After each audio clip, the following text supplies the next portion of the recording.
Olá pessoal, boa noite.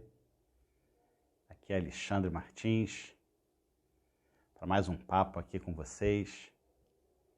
Hoje, dia 11 de agosto, dia do advogado. Vamos aí para um bate-papo. Olá, Gabriela. Boa noite. Tá me ouvindo bem, Gabi? O som tá bom?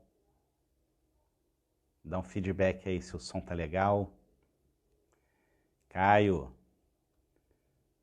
Boa noite, Caio. Tá me ouvindo bem? O som tá bom? Como é que tá aí o som?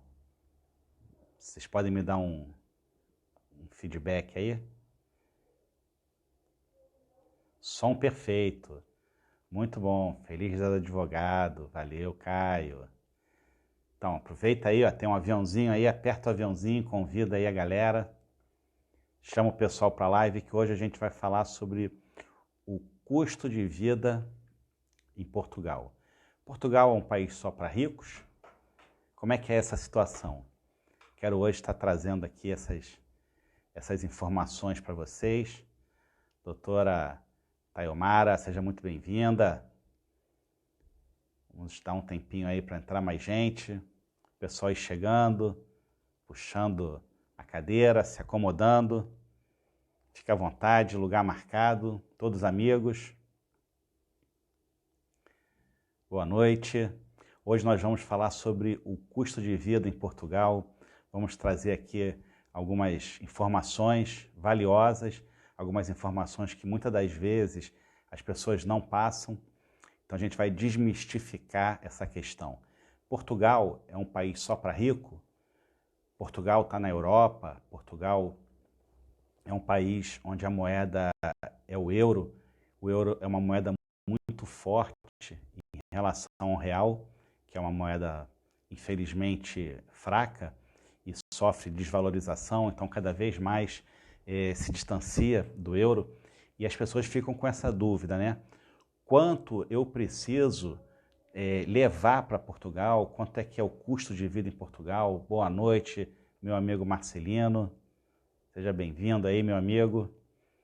Você que tá entrando aí. Beth Flores, boa noite. Vai apertando aí o aviãozinho, vamos convidando aí mais gente, que a gente vai falar aqui hoje sobre questões financeiras em Portugal. Às vezes a gente pensa que só pode mudar para Portugal realmente quem tem uma condição financeira muito boa, muito elevada, somente rico. Portugal é um país de primeiro mundo, então fica praticamente impossível para um brasileiro viver. Como é que é isso? Então a gente vai querer exatamente desmistificar isso, né? Boa noite, meu amigo Marques Lene. Boa noite. Então vamos falar aqui um pouco exatamente sobre essas questões, né?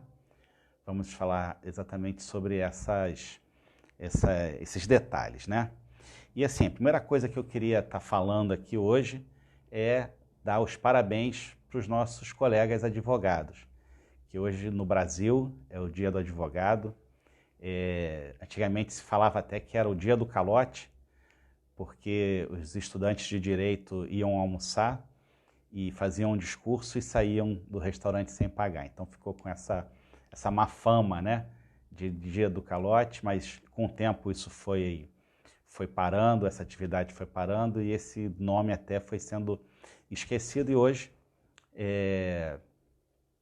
se fala mais exatamente no dia do advogado apenas, né?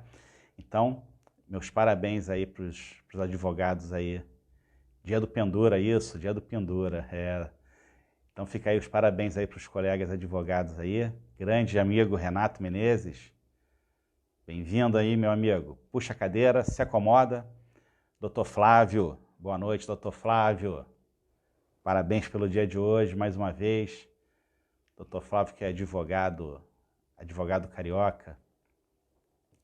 Renato tá com saudade de mim, Renato? Então pega o avião e vem me ver. Eu também tô com muita saudade de vocês, essa família linda aí, esses amigos aí que Deus me deu pro resto da vida. Não abra mão de vocês não, Renatão. Tamo junto. Então, pessoal, eu quero começar hoje falando aqui o seguinte. A gente vive no Brasil e se acostuma com o ritmo do Brasil, do jeito que as coisas são no Brasil, e acaba que passa a ter a percepção de que o mundo todo funciona da mesma forma, né? E não é verdade. No Brasil, por exemplo, você tá doente, você vai para o hospital do SUS, é atendido e é medicado. Se tiver que ficar internado, se tiver que fazer algum exame, você não paga nada. Mas não necessariamente é assim no mundo todo. Por exemplo, nos Estados Unidos é obrigado a ter o seguro-saúde. Em Portugal, você não precisa ter o seguro-saúde, mas existem as taxas de participação, são chamadas taxas moderadoras. Então, uma grande preocupação de quem está no Brasil e quer vir para Portugal. Meu amigo Mozart, boa noite. Doutora Vanessa, boa noite. Parabéns aí pelo nosso dia, dia do advogado. Sejam bem-vindos. Então, existe a preocupação da pessoa. A pessoa quer vir para Portugal. E quanto é que é um plano de saúde? Como é que funciona? Eu vou ter condições de pagar um plano de saúde? O plano de saúde é caro, é barato? O serviço público é bom? O serviço público é de graça? Então, em Portugal existem essas chamadas taxas moderadoras. O que é isso? Taxa moderadora é uma participação que o usuário do sistema de saúde, que aqui se chama utente, mas é a mesma coisa, usuário, utente. A taxa moderadora é um valor que o usuário, o utente, ele tem que pagar para utilizar determinados serviços. Eu lembro que quando eu cheguei em Portugal, uma consulta, você pagava 5 euros para ter uma consulta no médico. E aí, no médico público, no hospital público, tá? Você ia no hospital público, fazia uma consulta, pagava 5 euros. E aí, em 2020, esse valor baixou para 4,50 e agora, em 2021, saiu um decreto onde passou a ter várias isenções. Então, já existiam algumas isenções, algumas pessoas não precisavam pagar essa taxa moderadora. Por exemplo, família que ganha até um salário mínimo, então essa família é dispensada de pagar a taxa moderadora. As grávidas não pagam taxa moderadora. Os menores de idade, até 16 anos, não pagam taxa moderadora. Deficiente físico, que tem uma incapacidade de 60% ou mais, também ficam isentos do pagamento dessa taxa moderadora. Pessoas transplantadas, pessoas desempregadas e também o efetivo do Corpo de Bombeiro também são dispensados dessas taxas. E com esse decreto que surgiu em 2020, foi alargado essas taxas moderadoras. Então, hoje, praticamente, não se cobra mais essa taxa moderadora para quase ninguém. Então, a saúde pública, ela hoje está muito mais parecida com a saúde pública do Brasil, no sentido de ser gratuita. Agora, um detalhe importante para quem pensa em vir para Portugal. Você tem que ter o chamado PB4, que é um acordo Portugal-Brasil, que dá direito a você ser atendido no sistema público de saúde. Se você não tiver esse PB4, você vai pagar um plano de saúde. Você vai pagar, dependendo do plano que você queira, uma faixa de 30 euros. E mesmo tendo o plano, você também, quando for fazer um exame, vai ter que pagar uma taxa bem menor do que quem não tem o plano, é verdade, mas mesmo assim, se tiver uma internação. Doutora Kátia, seja bem-vinda, doutora Kátia. Parabéns pelo dia de hoje. Seja muito bem-vinda aí, doutora. Então, essas taxas moderadoras, elas acabam caindo e a saúde pública, então, hoje em dia, ela passa mais a ser muito parecida com o do Brasil, tá? Então, a saúde, na verdade, ela não chega a ser um problema. PB4 é um acordo que tem entre Brasil e Portugal. Então, quando o português ele vai para o Brasil, ele pode ser atendido pelo SUS gratuitamente, como se fosse um brasileiro, desde que ele tenha esse acordo, desde que ele se inscreva e receba essa certificação desse acordo. E o brasileiro, quando vem para Portugal, ele também Basta entrar no site, não tem mistério nenhum, basta entrar no site do Ministério da Saúde, se inscrever, coloca ali os seus dados e imprime o documento, e você tem ali um documento que diz que você está inscrito no PB4. Precisando utilizar o Serviço Público de Saúde, você apresenta o PB4 e você vai ser atendido da mesma forma, tá? Depois que você se estabelece em Portugal, você passa a ter uma inscrição no seguro saúde, no serviço de saúde, e aí você deixa até de usar o PB4 para estar usando exatamente o teu número de utente, que é o teu número de usuário em Portugal. Mas para você viajar para Portugal, você tem que ter um seguro saúde. Então é requisito, quem vem como turista ou quem vem com visto, você tem que ter um seguro saúde que cubra durante o período que você vai ficar em Portugal.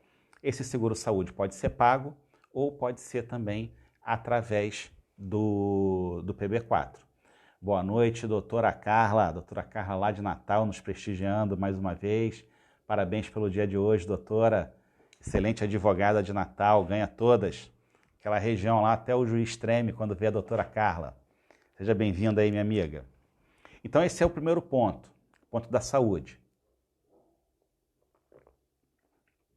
Então você vem para Portugal e a saúde pública vai te atender, não é um problema. Existe também um mito que as pessoas falavam muito, que o dentista é caro. Dentista em Portugal é caro, dentista em Portugal é caro. Realmente, dentista em Portugal é caro. Conheço gente que antes de vir para Portugal faz tratamento dentário, faz tudo que tem que fazer com medo de chegar aqui e ter que pagar um dentista. Mas o plano de saúde dentário é muito barato. Você com 4 euros, 5 euros por mês, você paga e tem todo atendimento dentário, né, todo atendimento odontológico, também com uma pequena taxa de participação. Então você vai fazer os procedimentos e, dependendo do procedimento, você vai pagar mais 2 euros, mais 5 euros, e às vezes um procedimento grande, esse valor também pode ser parcelado. Então também não é motivo de pânico a questão de dentista. Outro ponto que a gente também tem que prestar atenção em relação ao transporte público. Transporte público em Portugal é muito eficiente, pelo menos nos grandes centros, né?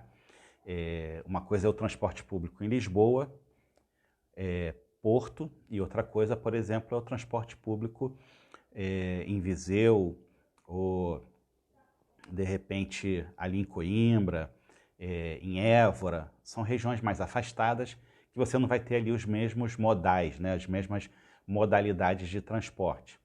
Em Portugal, principalmente assim, nos grandes centros, né? Você tem o metrô, você tem o trem, que aqui chama comboio, você tem o ônibus, que são chamados de autocarro, você tem o elétrico, que é o bondinho. Eu fiz questão de andar de elétrico, falei, vou andar de bondinho.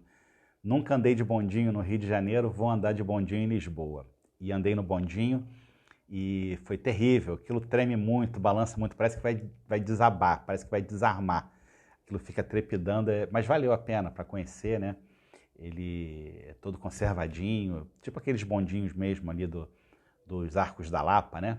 Que sai ali da Petrobras e sobe para Lapa, ali no Rio de Janeiro. É bem naquele estilo mesmo, muito legal, valeu o passeio. Foi tremendo tudo, mas foi um passeio que valeu a pena. E você tem Uber, você tem táxi, você tem os ônibus, como eu falei, que é o autocarro. Você só não tem aqui a van e a Kombi, né? A van e a Kombi não passa, mas o resto passa tudo. E para os lugares turísticos também tem até aqueles tuk-tuk, né? Que é tipo uma moto que atrás tem... Mas aquilo é mais para turista, para conhecer a região. E o transporte, ele é integrado. Então, por exemplo, dependendo de onde você mora, Portugal utiliza muitos rios, né? Na região de Lisboa tem o Rio Tejo, lá na região do Porto você tem o Rio Douro, você tem o Rio Ninho. Então tem muito transporte também pelos rios. E normalmente você tem essa condição de estar fazendo esse transporte, comprando um bilhete e viajando em mais de um transporte, né? Dr. Álvaro Quintal. Seja muito bem-vindo, parabéns pelo dia de hoje, doutor. Dr. Álvaro é o nosso presidente da Comissão de Direitos Humanos da OAB, faz um trabalho excelente na OAB do Rio de Janeiro. Meus parabéns aí, que parabenizo a Ordem dos Advogados do Brasil, seção do Rio de Janeiro, na pessoa do Dr. Álvaro. Muito bem representado. Parabéns, doutor. Doutora Paula Aragão também, parabéns pelo dia de hoje, doutora. Nosso dia aí, dia dos lutadores, não é isso? Dia de quem não desiste. Então, o transporte em Portugal tem essa facilidade, mas não é barato. O transporte é um pouco caro. Por exemplo, uma viagem de ônibus em Lisboa, você vai gastar aí mais ou menos 2 euros, né? Você vai gastar 2 euros para fazer uma viagem. Então, acaba que é um pouquinho puxado. Se você pensar em todo dia, né? Em todos os dias você está fazendo esse transporte, ida e volta. Mário Luiz, grande Mário Luiz, um abraço. Um abraço, companheiro. Então fica realmente um valor puxado. Mas existem algumas opções de você ter um desconto. Como é que você consegue ter esse desconto? Você comprando um cartão que englobe um período grande de passagem, um período grande de viagem. Então, se você compra, existem vários modelos. Existe um que você consegue viajar em todos os modais por 24 horas. Então, você pode sair do ônibus, pegar o metro, sair do metro, pegar o barco, fazer durante uma hora, todo esse trajeto sem problema. E como Portugal não tem engarrafamento, você consegue, em uma hora, você consegue atravessar Lisboa, ida e volta sem problema, né? Então tem essa facilidade. A passagem, ela fica mais em conta. Normalmente, quando você está trabalhando, normalmente as empresas dão um vale transporte, um cartão, para você ter esse deslocamento também. É um deslocamento que a empresa te banca, né? A empresa te dá esse valor, então não sai do teu bolso. E se você tiver o cartão também que é recarregável, também você economiza. O cartão, ele é de papel e você basta encostar na máquina e recarregar, sai mais barato. Quando você compra um cartão novo, você tem uma despesa maior. Se eu não me engano, é R$ 1,50 só pelo cartão. Então, você pode só recarregar o cartão e vai usar ele a vida toda, né?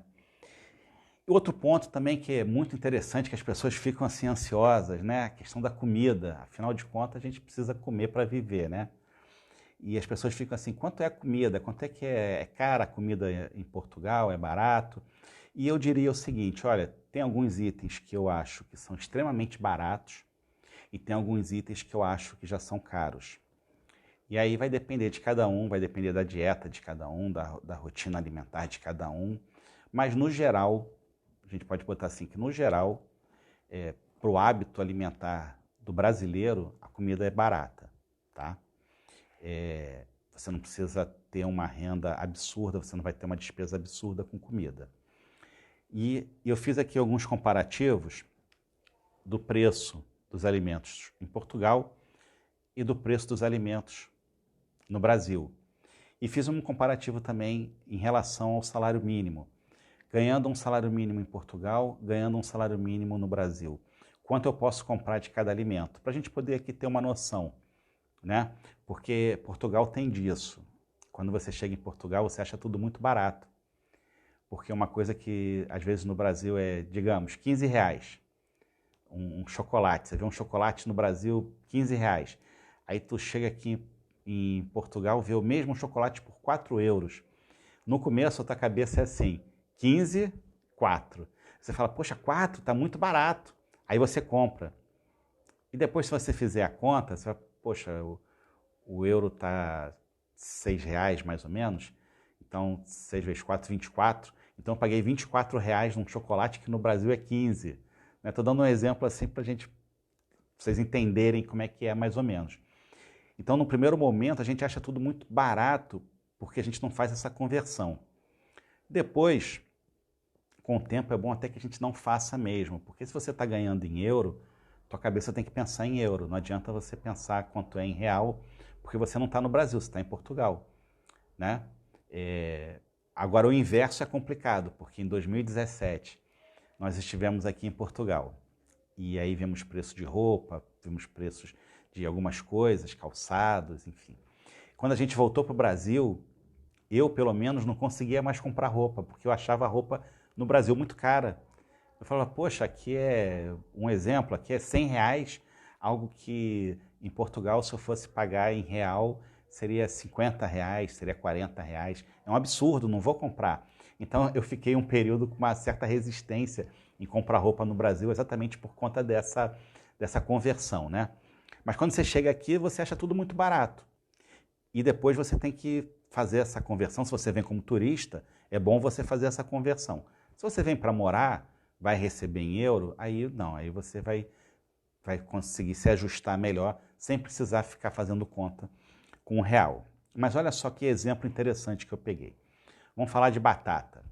Batata é uma comida aqui que não falta na mesa do português, né? No Brasil também não. No Brasil a gente come muita batata frita, né? Faz batata frita, faz purê de batata, batata num cozido, vai fazer um frango assado, mete mais batata junto com o frango, mete no forno. O brasileiro usa muito batata. E os nossos ancestrais, né, os portugueses, também consomem até hoje muita batata. A batata é queridinha em Portugal. E aqui se consome a batata até de um jeito diferente do Brasil. Eu vou falar disso mais na frente, mas só para antecipar, normalmente é assim, se tem batata acompanhando o prato, não precisa de arroz. Se tem arroz, não precisa de batata. O brasileiro come feijão, arroz, batata, macarrão, farofa, né? A gente gosta daquela fartura. Em Portugal já as pessoas controlam mais um pouco isso. Mas olha só, a batata aqui em Portugal, o quilo da batata custa 57 cêntimos. Tá? Cêntimos são os centavos aqui, se diz cêntimos. Então, o quilo da batata aqui é 57 cêntimos. O quilo da batata, pelo que eu pesquisei no Brasil, se eu estiver errado, vocês me corrigem aí, mas eu pesquisei Mundial e Guanabara do Rio de Janeiro, tá? R$2,85.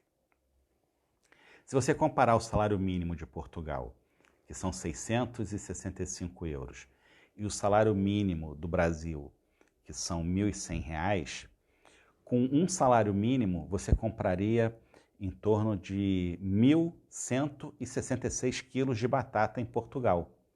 Então, se o camarada quer comprar o salário todo de batata, vai comprar em Portugal 1.166 quilos. Se você no Brasil pegar um salário mínimo e for comprar tudo de batata, você vai comprar só um terço disso, você vai comprar 385 quilos. Então veja a diferença, né? O poder de compra do salário mínimo em Portugal, você compra 1.100 quilos de batata e no Brasil com salário mínimo tu compra só 380 quilos de batata. Então daí você consegue ter uma noção melhor de que aqui é bem mais barato, né? A questão da cebola também. A cebola aqui fica 79 cêntimos o quilo da cebola. E no Brasil, pelo que eu vi, está mais ou menos R$2, R$2, R$1,98, R$2 o quilo da cebola. Se não for isso, me corrijam aí. Em Portugal, com um salário mínimo, você compra 840 quilos de cebola. No Brasil, com um salário mínimo, você compra 555 quilos de cebola. E um detalhe que a gente tem que estar em mente aqui também. Brasil, ele é um grande produtor de alimentos. No Brasil, você tem grande produção de batata, você tem grande produção de cebola, de tomate. Então, a princípio, o alimento teria que ser mais barato. Quando você pega esse alimento, coloca num navio e transporta para outro lugar, aqui em Portugal a maioria das coisas são exportadas, né? Então o preço aqui deveria ser mais caro, porque a gente não produz muita coisa aqui em Portugal. E acaba que mesmo assim ainda fica mais barato, né? Aqui se consome muito perna de frango. O que é perna de frango? No Brasil é o pé de frango que se fala, né? Mas aqui aqui é perna de frango, que vem a coxa e a sobrecoxa. Então a perna de frango aqui dá uma média de o quilo €1,78. Se você pegar um salário mínimo, isso dá para 373 quilos de perna de frango. No Brasil, a coxa e sobrecoxa a R$7 o quilo, né? Com salário mínimo você compra 157 quilos. Então você compraria aí menos da metade, né? Então por esses números a gente consegue ver o disparate que é. Tem um produto em Portugal que eu acho que é muito caro e é um produto que o brasileiro consome muito, que é a carne de boi, que aqui em Portugal se chama de carne de vaca, né? E aí tem dois detalhes que eu quero falar para vocês. Primeiro, a carne europeia ela não tem a mesma qualidade da carne sul-americana. Então, se você estiver em Portugal e você vê uma carne uruguaia, argentina, brasileira, essa carne ela tem uma qualidade melhor do que a carne propriamente europeia. Porque aqui não tem muito espaço para o gado pastar, o clima não favorece, durante o inverno muitas áreas aqui ficam congeladas, então a gente não tem boas pastagens na Europa, de modo geral, né? A gente não tem muito disso. E no Brasil a gente tem grandes áreas de pastagem, então a carne do Uruguai, da Argentina, do Brasil é bem melhor, tá? O que acontece? A carne de vaca aqui, eu acho caro. É uma faixa de €7 o quilo. Você pode pegar uma promoção, eu vou falar já dessas promoções. Você pode pegar uma promoção, um desconto, às vezes pega uma carne a €4, às vezes pega a €6, mas às vezes está a €8. Então, pela média, €7 o quilo da carne. E no Brasil, pelo que eu vi, €40, R$40. Então, com um salário mínimo no Brasil, que você pega aí 95, um salário mínimo em Portugal, você consegue comprar 95 quilos de carne. No Brasil, com salário mínimo, você só consegue comprar 27 quilos de carne, né? E isso faz muita diferença, porque eu já fiz churrasco em casa, onde eu chamei o Marcelino, que está aí, chamei o Renato, que está aí, e 27 quilos de carne vai embora rápido, porque esses dois são duas traças, né? Detonam a carne. Então, assim, você vê que mesmo a carne em Portugal sendo bem mais cara, o poder de compra do salário mínimo é bem maior do que no Brasil. Então, o que eu quero dizer com isso tudo? Quero dizer que, apesar de você ter, às vezes, um valor comparando o real com o euro, parece que está mais caro, o poder de compra do salário mínimo é bem maior, né? E aqui tem outros exemplos, por exemplo, o leite de vaca. O leite de vaca aqui é 44 cêntimos o litro. No Brasil, é €4, né? Leite de amêndoa, leite sem lactose, que às vezes a criança não pode tomar lactose, né? Então tem leite de amêndoa, leite de avelã, leite de soja, que é o mais baratinho. Isso tudo, €1 aqui em Portugal. E no Brasil, não sei nem quanto é que é esse valor, né? Deve ser um valor bem maior. Mas eu queria falar aqui com vocês também o seguinte, a alimentação do português, né?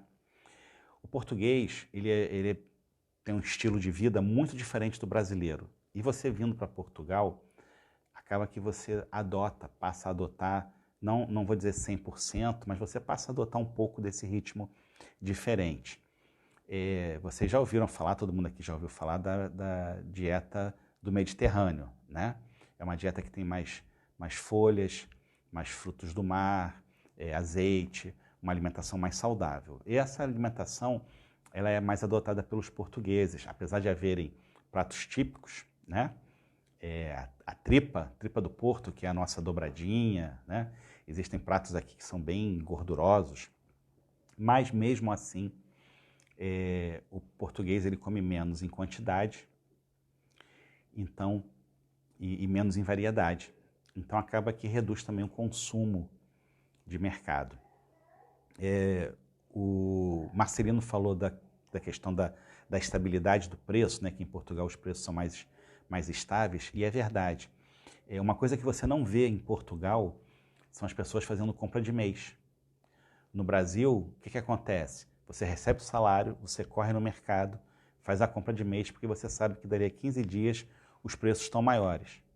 Se você tiver tempo, disposição e muita boa vontade, você ainda consegue fazer a compra do mês em 3 mercados diferentes, buscando a promoção que tem cada um. Né? Um faz promoção de carne, outro faz promoção de arroz e feijão, né? O outro faz promoção de produto de limpeza. Aqui em Portugal, como existe exatamente essa estabilidade, né? Dos preços, o que acontece? As pessoas deixam para comprar só aquilo que é o necessário para aquele dia ou para aquela semana. Por quê? E aí vem um grande truque que a gente tem que estar de olho. Os mercados, eles fazem promoções. Então tem mercado que durante uma semana ou durante 3 dias, ele vai tirar o imposto dos produtos. Aí fala assim, olha, se você fizer uma compra aqui acima de 50 euros, você não paga o IVA, que é o imposto que se cobra aqui, o imposto de valor agregado, que varia de 23% a 30%, dependendo do produto. Então eles falam, olha, durante sexta, sábado e domingo desse mês, a primeira compra sua acima de 50 euros, você não paga imposto. Então, nesse momento, você vai lá e compra. Pode comprar em maior quantidade. Aí você compra, de repente, um produto de limpeza, que é mais caro. Você compra carne, aproveita que está sem o imposto. E aí você faz uma compra maior. Mas para o dia a dia, as pessoas não fazem isso. Então, você não precisa ter uma geladeira grande, porque você não precisa estocar comida.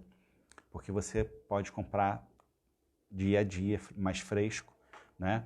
E o preço não vai aumentar. Corre o risco de você ir comprar, ter uma promoção e estar mais barato. Né? Como a doutora falou, né, o povo português tem uma expectativa de vida muito maior do que no Brasil. É verdade. E isso porque se fuma muito.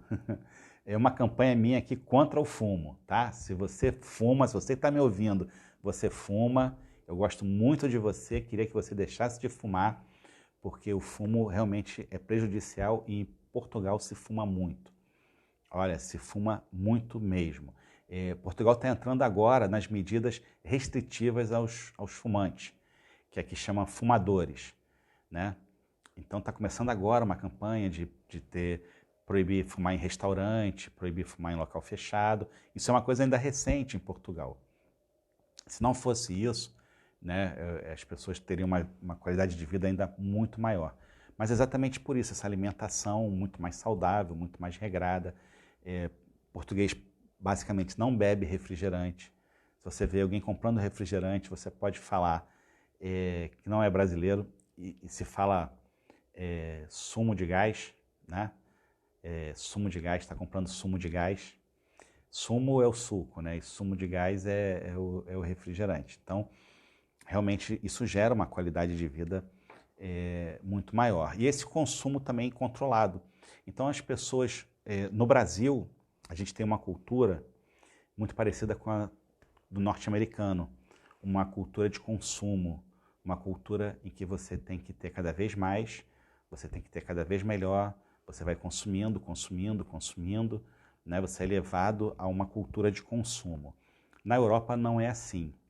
Na Europa, as pessoas não ligam para roupa de marca, não ligam para trocar o carro todo ano.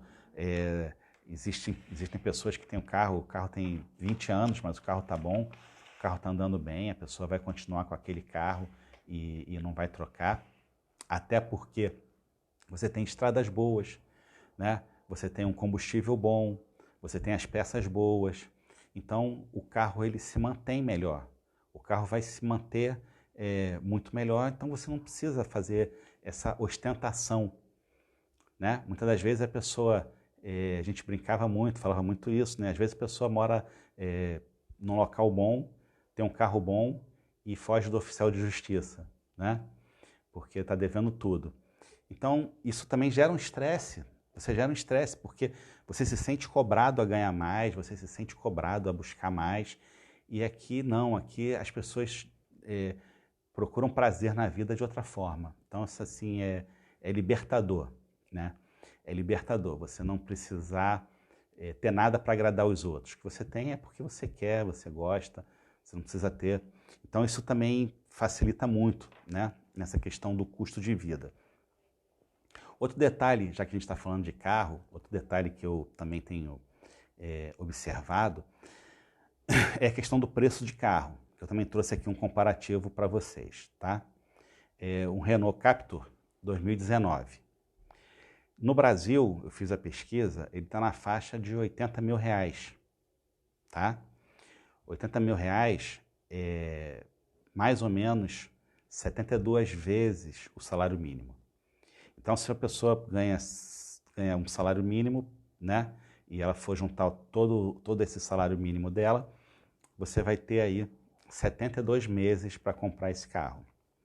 E em Portugal, esse carro custa 16 mil euros. Mesmo carro, tá? 16 mil euros. E 16 mil euros, ele equivale a 24 vezes o salário mínimo. Ou seja, em apenas 2 anos, uma pessoa que vai juntar aí um salário mínimo por mês, em apenas 2 anos ela consegue comprar esse carro. Por que essa mentalidade também? Porque da mesma forma com que eu falei da alimentação, da mesma forma que eu falei do vestuário, o carro também ele não é um símbolo de status. O carro ele não é um símbolo de poder, não é um símbolo de que você é melhor do que alguém porque você está com um carro mais novo. Então o carro tem um preço, as coisas têm um preço mais justo, um preço mais honesto. Você paga um valor pelo que você está comprando, não por uma marca, não por um status, não por uma representação social, né? Então isso faz com que o valor do carro fique também mais barato. E as pessoas, os carros também são de boa qualidade, então as pessoas também ficam com aquele mesmo carro durante anos e anos e anos, enquanto estiver bom, vão ficando com o carro não dá problema. Isso também faz com que o teu custo de vida fique também mais facilitado, né? E lembrando que dependendo de onde você mora, não vale nem a pena você ter carro. Porque o que acontece? Como eu falei lá no comecinho, o transporte público é muito bom.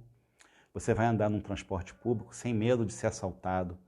Você pega um autocarro, que é o ônibus, e você vê senhoras de 80 anos usando cordão de ouro, relógio de ouro, né? Sem o menor problema. Não é que não aconteça. Não acontece crime em Portugal? Acontece. Mas não é da mesma forma, né? Sem falar nos juros para financiamento, são muito mais baixos do que aqui no Brasil. É verdade. O financiamento também é muito facilitado, né? As pessoas, o português, ele tem um hábito, a gente vê no Brasil, né? O português só quer comprar casa, exatamente porque é a forma de investir melhor. O português ele não tem o hábito de botar dinheiro na poupança, porque a poupança não rende, porque você não tem inflação, né? Que também leva os juros também a ficar menor. Então ele vai investir em quê? Em casa para poder receber o aluguel, né? E isso aí linka o nosso próximo item, que é moradia, que esse item sim, vou até molhar o bico aqui, porque esse item... Pessoal, se vocês quiserem fazer alguma pergunta, tá? Escreve aí a pergunta. Se eu souber, eu respondo. Se eu não souber, eu finjo que não vi. Tô brincando. Se eu não souber, eu respondo depois, tá? Mas coloca aí, pergunta aí. Vocês podem perguntar o que vocês quiserem aí. É um bate-papo mesmo aqui, tá? Aqui a gente está só trocando informações. Bom, o grande tendão de Aquiles para o brasileiro quando chega aqui, sem dúvida nenhuma, é o famoso arrendamento. Primeiro, que você vai ficar falando aluguel e vão ficar te corrigindo falando arrendamento. Você vai falar assim, queria um imóvel para alugar, aqui não aluga, só arrenda. Mas é bobagem, porque o aluguel também está na língua portuguesa europeia. Então, mas aqui usualmente se fala arrendamento. O que é o arrendamento? É o aluguel, é a mesma coisa, dito diferente, né? Doutor Mozart voltou, boa. Então, é importante estar atento a isso. Por quê? Porque tem aqui alguns fatores que eu quero explorar aqui com vocês, tá? Valeu, meu amigo. Fantástico é companhia de vocês aí. Vocês não sabem como é que vocês me fazem bem. Vocês não têm ideia de como é bom estar falando aqui, estar interagindo com vocês. É muito bom, muito agradável mesmo. Existem alguns fatores que envolvem a alocação de imóvel em Portugal. Primeiro, Portugal, ele durante muito tempo, ele apenas exportava portugueses. Pouca gente, vou falar do valor de caução também, o valor de caução também é terrível. Pouca gente vinha para Portugal, então você começava a ter casas vazias, porque não tinha procura. E aí, de repente, Portugal caiu na boa graça do mundo, né? Principalmente da Europa. E muitos brasileiros e venezuelanos que são descendentes de português começaram a voltar para Portugal. Isso fez também com que o número de pessoas em Portugal começasse a crescer. E aí você tem hoje em dia em Portugal um número muito grande de imigrantes, sejam brasileiros, chineses, indianos, venezuelanos e também europeus de outra região que se aposentaram. O europeu ele se aposenta e ele quer vir para Portugal. Por quê? Portugal tem o melhor clima na Europa. Você tem um verão mais quente. Então a pessoa que está aposentada, né, a pessoa muitas das vezes é idosa e o frio castiga muito mais o idoso. Então procuram vir para Portugal porque Portugal ostenta aí está entre os 4 países mais seguros do mundo, né? Ostenta esse prêmio. E o povo português é um povo também maravilhoso, um povo extremamente simpático, extremamente agradável. Então isso tudo facilita. Em Portugal as pessoas falam, a sua grande maioria falam espanhol, falam francês, falam inglês. Então o estrangeiro ele vem para cá, ele consegue se comunicar muito bem, não tem barreira nenhuma. O francês não precisa aprender português para estar no Brasil, ele vai estar podendo falar em francês ou em inglês e vai estar sendo atendido sem o menor problema. Então isso tudo facilita muito. E aí você não tem muitas construções, muitos empreendimentos imobiliários em Portugal. Então você tem uma procura muito grande e uma demanda pequena. E esses atrativos, entre as 10 melhores praias do mundo, se eu não me engano, 4 ou 5 são de Portugal. Então existe uma procura muito grande no verão também. As pessoas querem passar o verão. E esse aplicativo de aluguel de imóvel por temporada, Airbnb, ele também acaba com que diminui muito o número de imóveis para você alugar. Porque alugar para uma família que quer ficar 2, 3 anos no mesmo endereço, né, quer criar raiz. Porque os proprietários acabam alugando por temporada e ganhando muito mais. Então o número de imóveis para alugar cai muito. Então existe essa primeira dificuldade. Uma segunda dificuldade, como a doutora Cici já tinha falado, é a questão da caução. Qual é a preocupação do português? O português fica preocupado de que o brasileiro venha para Portugal, alugue um imóvel, fique um período, depois vai embora e não pague, fica um período sem pagar o aluguel e vai embora e quebra o imóvel todo e fica um prejuízo. Então eles acabam pedindo 3, 4, 5, até 6 meses de caução. E às vezes pede 6 meses de caução e mais fiador. E aí imagina, o brasileiro que acabou de chegar em Portugal, não conhece ninguém, como é que vai ter um fiador? Então fica difícil. Então realmente a questão do imóvel é muito complicada mesmo. E o valor dos aluguéis, eles subiram muito. O valor de um imóvel, dependendo da região, ele pode passar de 1.000 euros facilmente, né? Principalmente se for na Grande Lisboa. Então, as pessoas ficam sem ter condições de arrendar. O que acontece na maioria das vezes? A pessoa vai ter que morar bem afastado de Lisboa, né? Quanto mais afastado, menor o valor do arrendamento, e aí você cai num outro problema, porque dependendo de onde você estiver, você vai estar numa região que você não consegue trabalho, e aí você vai ter que gastar um dinheiro muito alto de transporte para poder ir para um centro urbano e aí acaba que fica uma conta meio que não fecha, né? Já para o português, ou para quem tem o Estatuto da Igualdade, que consegue financiar um imóvel, aí é uma maravilha. Por quê? Porque dependendo do valor que você der de entrada, você vai pagar uma prestação numa casa, num apartamento ou numa casa, no que for, 300 euros, 400 euros, 600 euros. E é um valor muito menor do que de um aluguel. E aí compensa? Compensa muito, né? Você vai estar economizando um dinheirão. Tem gente que tem um imóvel, compra o segundo imóvel, e aí esse segundo imóvel ela aluga, com o dinheiro que ela está recebendo do aluguel, ela paga a prestação do imóvel e ainda se sustenta. Porque se for uma prestação de 300 euros e você conseguir arrendar por 800, né, te sobra 500 por mês, quase um salário mínimo. Dá para fazer coisa pra caramba, né? Dá para fazer o churrasco, o dito churrasco, e chamar os meus amigos. Então, assim, a questão do imóvel tem que ser muito bem pensado. O local que você vai morar, qual a região que você pretende morar, porque às vezes você pode fazer uma pesquisa de aluguel e falar assim, poxa, Évora, o aluguel é barato.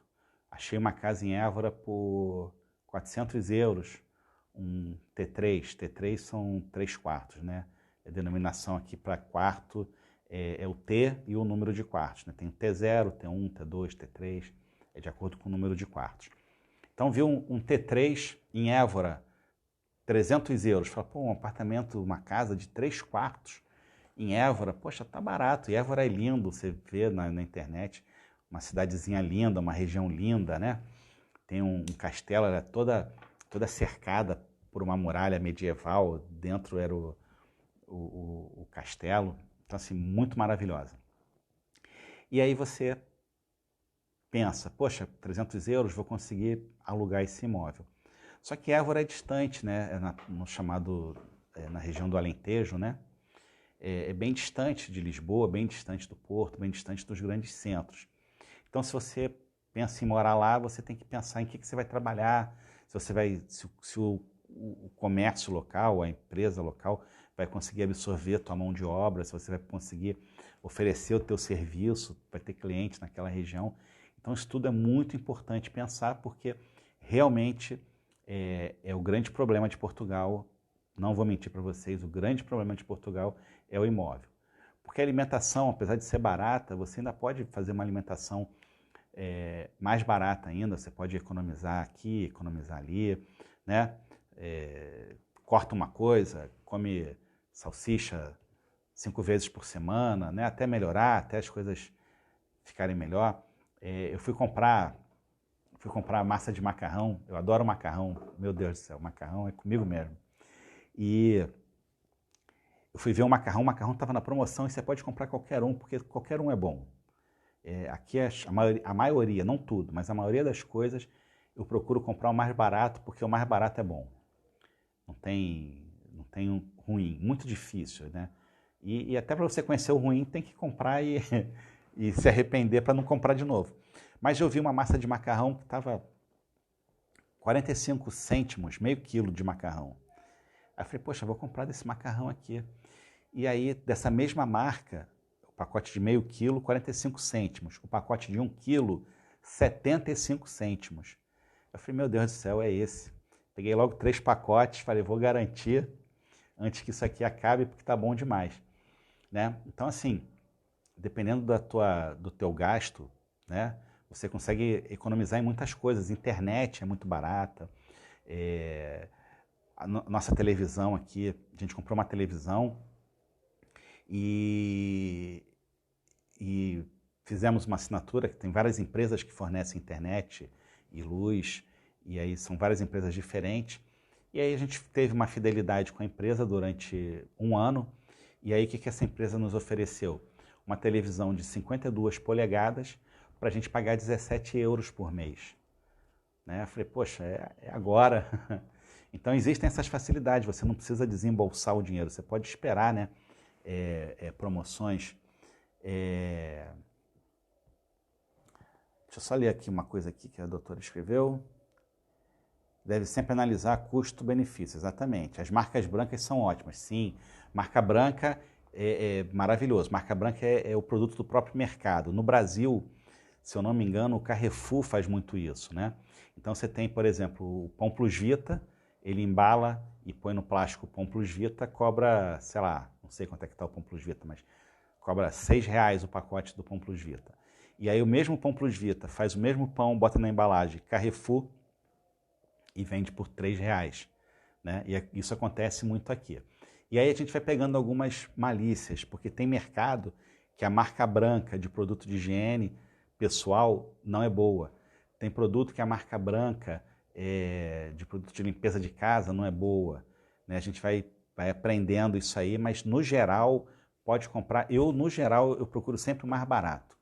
Procuro sempre comprar aquilo que for mais barato e dificilmente me arrependo. Por exemplo, chocolate do Pingo Doce, 40 e poucos centavos, um chocolate maravilhoso que desmancha na boca. Então, assim, doido para acabar o verão para voltar a comer chocolate, né? No caso dos advogados, o local de moradia também é relevante? É relevante, sim. Por quê?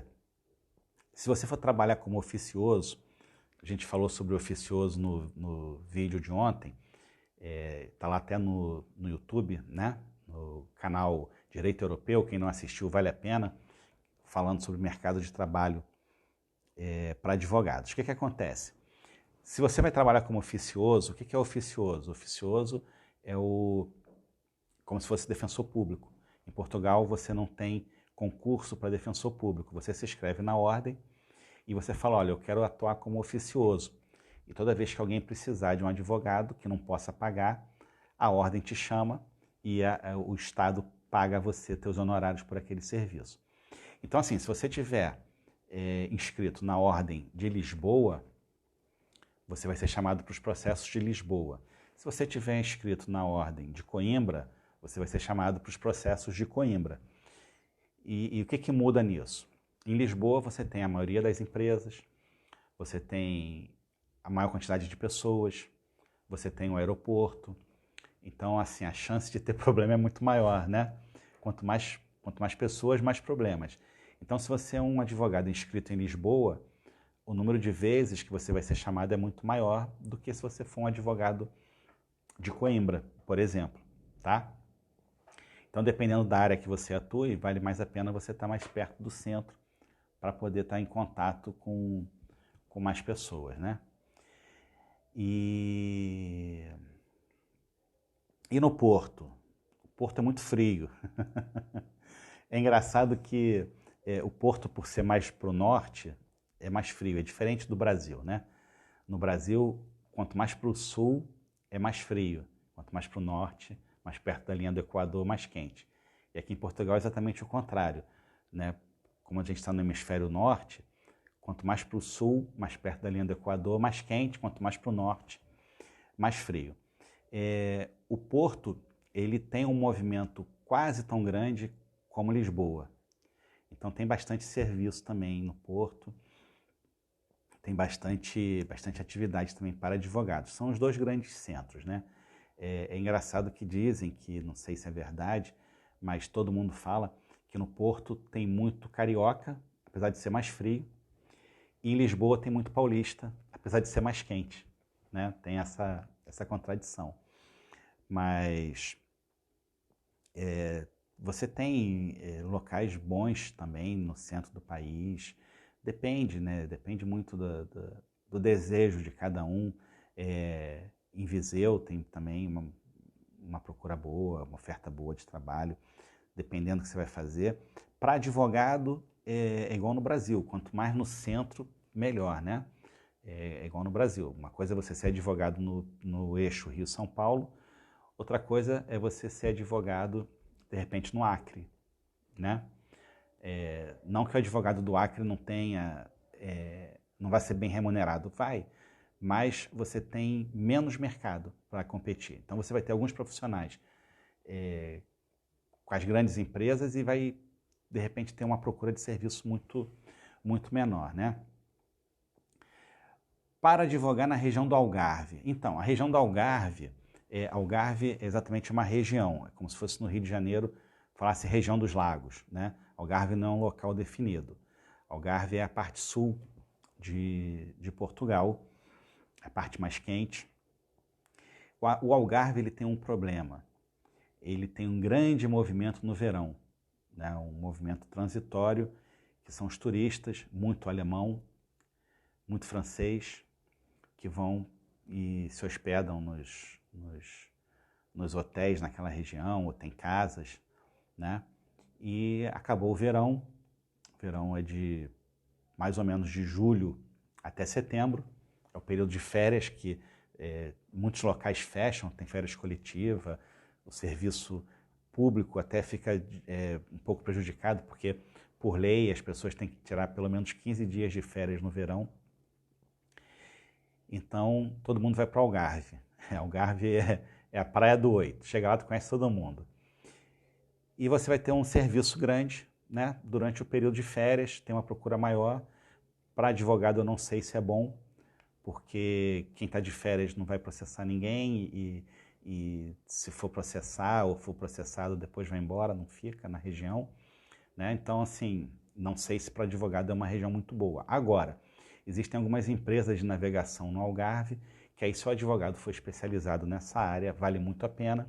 Se o advogado for especializado em dar suporte para empresas de turismo, também vale muito a pena, né? Então tem essas questões que devem ser avaliadas.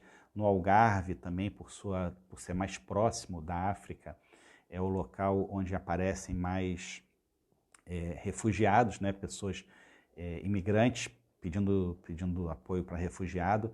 Então também quem atua nessa área vale a pena, né? Quem fez o curso com a gente de refugiado sabe bem disso, né? Vale bem a pena. Doutora Tayomara, tem demanda judicial igual em Lisboa? Assim, não tem igual a Lisboa, né? Porque Lisboa realmente é o coração, né? É a mesma coisa que você comparar São Paulo com o resto do país. São Paulo é a locomotiva do Brasil, Lisboa é a locomotiva de Portugal, né? Isso aí não tem jeito. Os advogados oficiosos recebem por tabela da OA? Sim. Existe uma tabela que a ordem paga, na verdade é a justiça, né, que paga, mas existe sim uma tabela e os valores são pagos de acordo com a tabela. Então, as melhores remunerações são no direito criminal e aí você recebe, por exemplo, se você tiver só um plantão, você vai receber um valor. Se durante esse plantão você for nomeado para algum processo, você recebe um outro valor. Se você for nomeado para uma audiência, primeira audiência de réu preso, você de arguido detido, né? Você recebe um outro valor. Se o processo for pelo rito sumário, é um valor. Se o processo for pelo rito comum, é outro valor. Vai dependendo muito do que você for fazer, né? Se for uma audiência de instrução, é um valor. Se for uma audiência de julgamento, é outro valor. Tiver recurso, é outro valor. Então tem essas nuances, tá? Para abrir uma pequena empresa, vamos lá. Aqui em Portugal, o que a maioria das pessoas fazem é abrir, o que se chama aqui de abrir atividade, que é como se você, no Brasil, fosse trabalhar como profissional liberal. Você vai na finanças, né? E você vai gastar ali mais ou menos uns 15, 20 minutos e abre essa empresa, inicia essa atividade, depois vai na segurança social para informar o início da atividade e está feito. Para você abrir uma empresa, aí às vezes já demora mais um pouquinho, dependendo do tipo da empresa. Normalmente, o que se estabeleceu aqui de capital social para a empresa é 5 mil euros, né? Dependendo da empresa que você for abrir. Mas também é um procedimento rápido, um procedimento que não é demorado. Muitas empresas, elas preferem contratar serviço terceirizado, que você abra uma atividade, você seja contratado pela empresa, não diretamente como profissional, pessoa física. Isso é muito comum aqui em Portugal, não tem espanto, tá? Mas a abertura de empresa é algo assim muito tranquilo. Estou analisando, por carinho, ir mais para o centro. Minha área é tributária, apesar de que provavelmente terei que atuar em outras áreas no começo em Portugal. A área tributária não é ruim, não é ruim. Você vai atuar aqui no chamado Tribunal Administrativo, né? Que aqui a gente tem o chamado Tribunal Judicial, que é onde tramitam as ações cíveis e criminais, né? E o Tribunal Administrativo, que é onde correm os processos fiscais e tributários que têm interesse, que o Estado tem interesse. Então, assim, você pode estar atuando, se você tiver uma base boa sobre a tributação de Portugal, você pode estar abrindo uma empresa de consultoria nessa área e não vai ter problema nenhum. E hoje, né, se você presta esse tipo de serviço, devido à pandemia, o mundo ficou muito mais digital. Então você pode, de casa, estar prestando esse serviço. Você não precisa, de repente, estar em Lisboa porque teu cliente é em Lisboa. Hoje em dia você pode fazer tudo por videoconferência, né? E assim, Portugal, ele é pequeno, e além de ser pequeno, ele tem autoestradas que interligam muito rápido. Então, é mais fácil você, às vezes, sair de Lisboa e ir para o Porto do que, por exemplo, quem é do Rio de Janeiro, sair do escritório no centro do Rio e chegar em Campo Grande. Às vezes, do Rio para Campo Grande, você demora 3 horas e meia, 4 horas. E de Lisboa para o Porto, às vezes, você demora 2 horas e meia. São 300 quilômetros. Né? Só que são estradas bem sinalizadas, estradas que você não tem curva acentuada, você pode manter uma velocidade constante, né? Estradas em boas condições. Então isso tudo favorece muito. Então você pode, o melhor dos mundos, você mora na praia da Costa da Caparica, uma praia maravilhosa, e você trabalha em Lisboa. E aí quando você precisar ir para Lisboa, você organiza um horário para não pegar o horário do trânsito mais intenso, né, o horário do rush. Você pega, você faz um trajeto aí de 15, 20 minutos, você sai da Costa da Caparica e está no centro de Lisboa. Se você quiser atravessar a ponte de carro, se não quiser, deixa a ponte perto da balsa, da barca, atravessa de barco. Né? Se for catamarã, é 3 minutos. Em 3 minutos você atravessa, já está no centro de Lisboa. Dali você pode fazer quase tudo andando. Ou então você tem ali o metro, você tem o comboio, que é o trem, você tem o autocarro, você tem o elétrico, tudo muito facilitado. Então essa questão do deslocamento, ela pode ser um fator para ser pensado na questão do custo, mas se você vai trabalhar de casa, vai trabalhar remotamente, né, teletrabalho, também é uma facilidade muito grande. Vale a pena seguir carreira solo ou trabalhar apenas no oficioso? Olha, eu acho que tem que ser os dois. Eu acho que tem que ser os dois. Por quê? O oficioso, você não recebe na hora. Você vai receber depois que o processo termina. Então tem que esperar o processo terminar. Terminou esse mês, você recebe no mês seguinte. Tá? Então assim, no começo, você não vai ter um volume grande para receber. Porque imagina que você, mesmo que você pegue um volume grande, a cada mês, você pode ter que demorar aí, de repente, nos primeiros 6 meses, você não vai estar ganhando nada. Ou vai estar ganhando muito pouco, porque são procedimentos que foi só um ato, né, só um plantão, aí você vai ganhar 25 euros. Então eu acho que o oficioso, ele no começo, não dá para você ficar fazendo só oficioso, né? E você está advogando, o advogar em Portugal é muito bom. O advogar em Portugal é muito bom. Os serventuários são muito atenciosos, muito respeitadores. O processo ele caminha com uma fluidez muito tranquila. Você não tem estresse, como eu não sei como são nas outras cidades, mas no Rio de Janeiro, quem atua no Rio de Janeiro Se eu estiver mentindo, me corrija aí. É desgastante, é cansativo, você vai despachar um processo. Agora com a pandemia nem se fala, né? A pandemia nem se fala. Mas você vai despachar um processo com um juiz, e aí você nunca consegue falar com o juiz, e aí fala com a secretária, e a secretária fala que ela não entende aquilo, que ela vai ver, né? Que ela vai analisar o caso. Você fala, não, eu quero que o juiz analise. Ela fala, não, então, vou analisar o caso. E às vezes é muita má vontade, e às vezes essa má vontade é devido também ao acúmulo de serviço, né, a falta de condição de trabalho que os próprios serventuários são submetidos, né, é desumano o número de processos que tramitam nas varas no Rio de Janeiro, é desumano para o juiz, é desumano para o serventuário. Então as pessoas não conseguem trabalhar de bom humor, né? Que no Rio só estresse, só estresse. É complicado mesmo, né? O sistema todo é muito complicado. E em Portugal não é assim. Em Portugal é tranquilo. Quando você vai em qualquer repartição pública, as pessoas... o português é muito simpático, o português é muito agradável.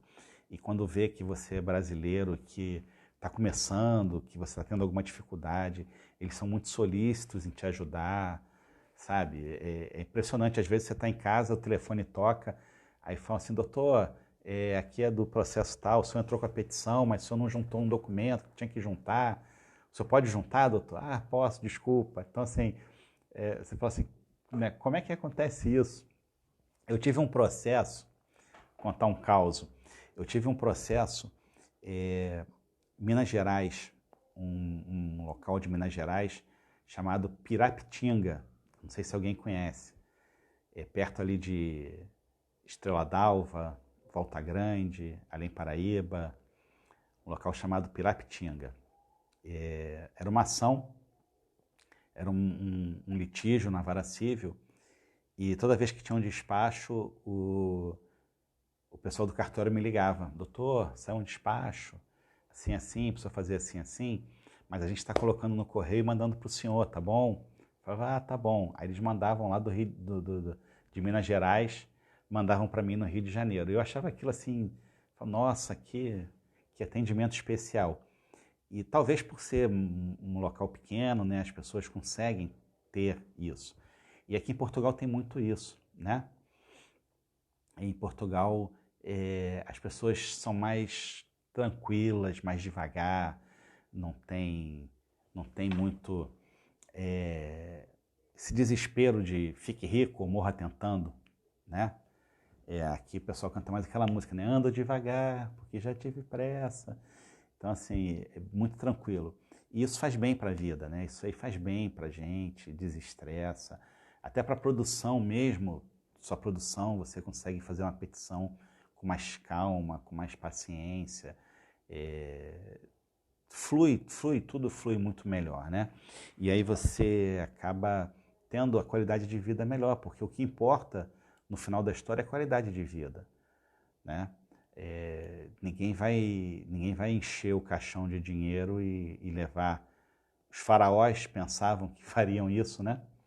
Os faraós faziam as pirâmides, enchiam as pirâmides de dinheiro, toda a sua riqueza, e ainda cortava a língua dos arquitetos, dos engenheiros, para ninguém revelar como é que podia roubar o dinheiro deles, porque eles achavam que na outra vida iam desfrutar disso, e não desfruta, né? Então, assim, é besteira a gente querer viver por conta do dinheiro, né?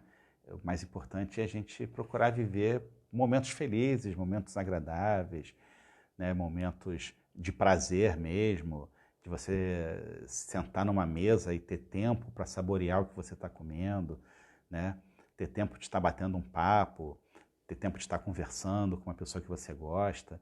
Eu acho que isso é muito mais importante do que simplesmente a remuneração, né?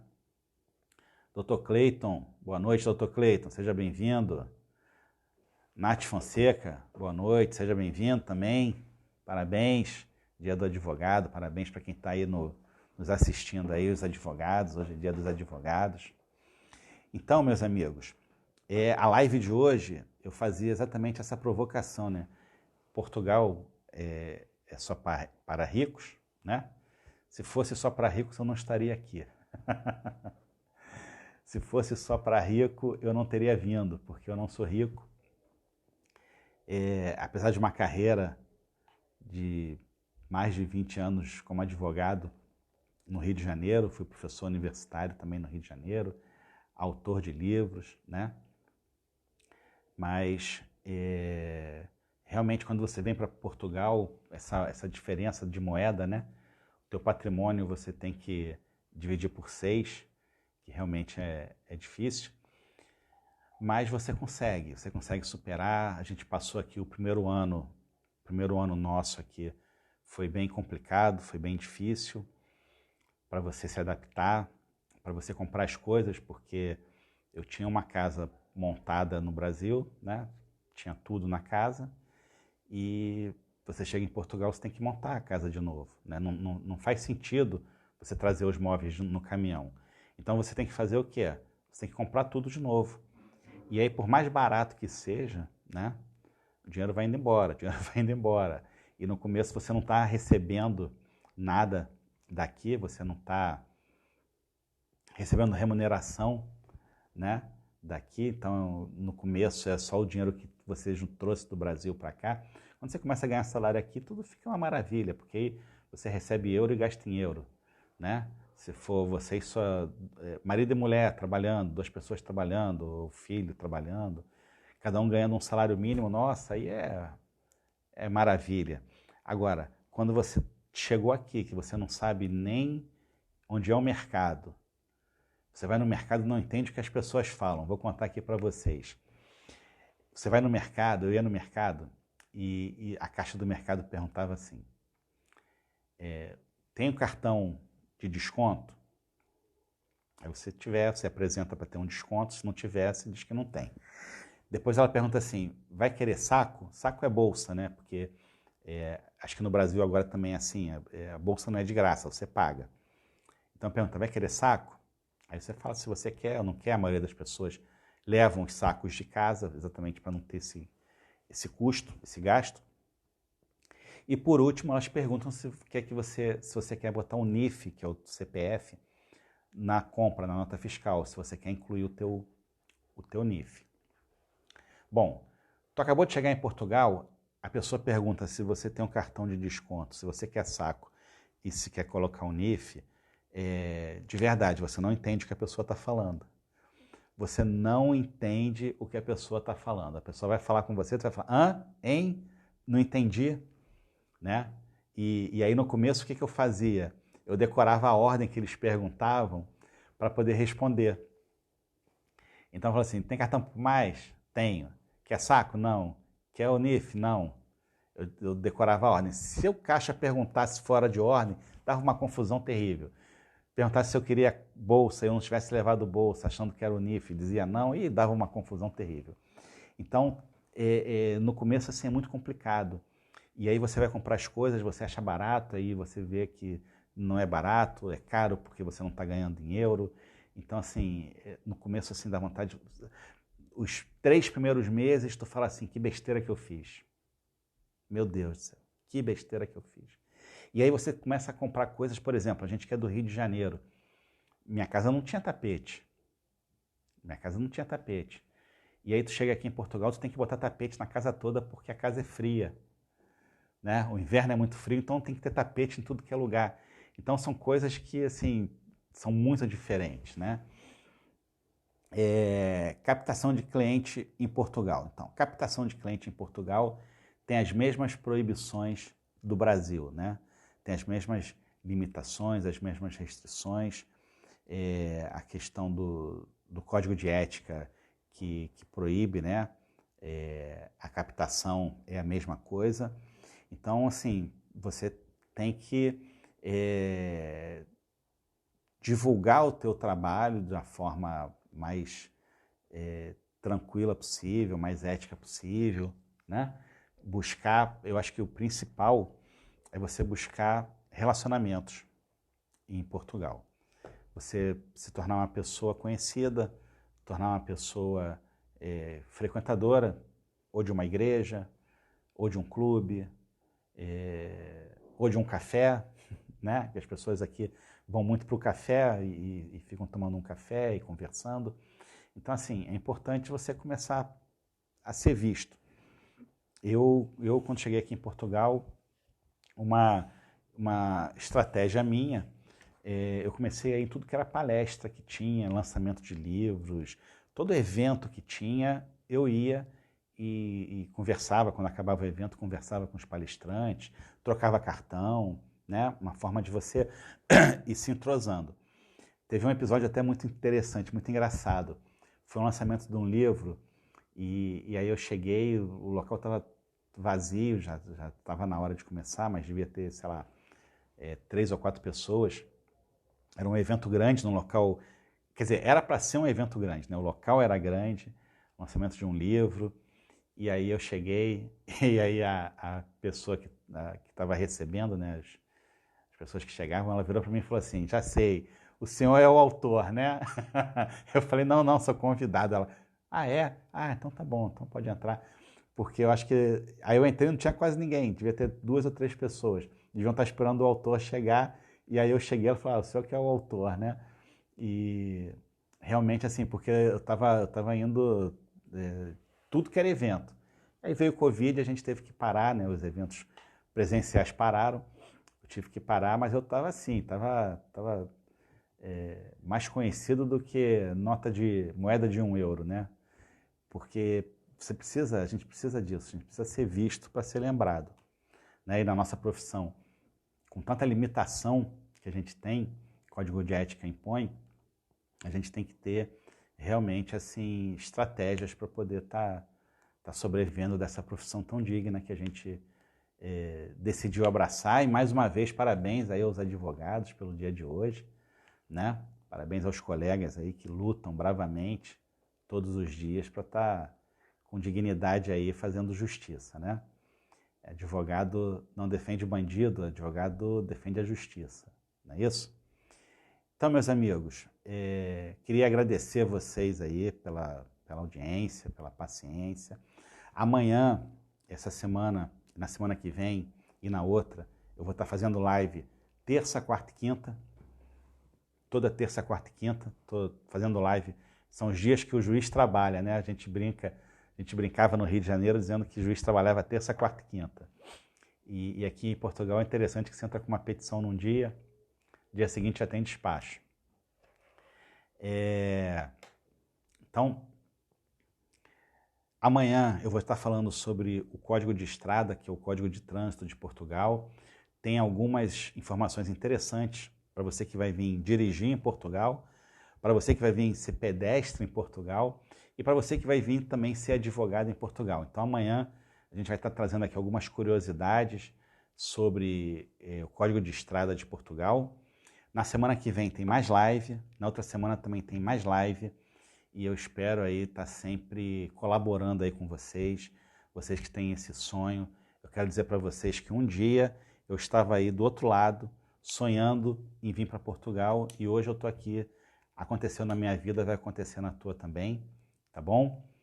Contem comigo aí que vocês precisarem, estamos sempre aqui à disposição para estar tirando dúvida, estar esclarecendo. Se você estiver desanimado, a gente conversa também para te dar uma animada, porque nem todo dia são flores, nem todo dia a gente está rindo, mas quando a gente tem um alvo, a gente tem uma meta, fica mais fácil da gente superar as barreiras, né? Então, a gente está atravessando essa questão da pandemia, graças a Deus, já estamos na reta final, vacine se você ainda não se vacinou, né? A gente já vai estar com as portas abertas aí para receber os brasileiros de novo, e a gente vai caminhando e vamos caminhando para o alvo, e advogado é assim, né? Hoje é dia do advogado, eu vou contar aqui uma história para vocês rapidinho, acho que vocês não estão com pressa para ir embora, eu também não estou, então deixa eu contar uma história aqui rapidinho. Teve uma reunião de vários profissionais de uma empresa com a chefe do RH, e a chefe do RH falou assim pro administrador, administrador, quando você morrer, o que você queria ouvir no teu velório, se você pudesse ouvir alguma coisa?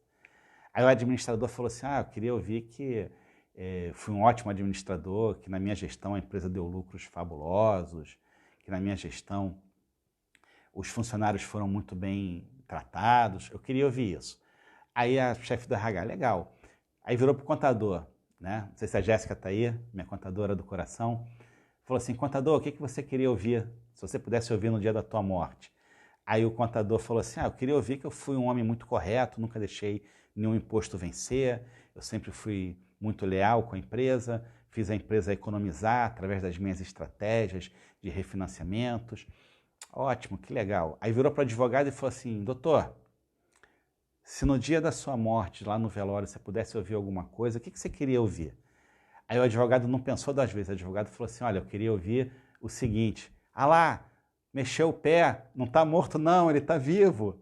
Né? Esse é o espírito do advogado. O advogado não morre, nem depois de morto a gente se entrega, tá bom? Então se você estiver aí querendo desanimar, não desanima, fica firme, as dificuldades vêm para a gente vencer.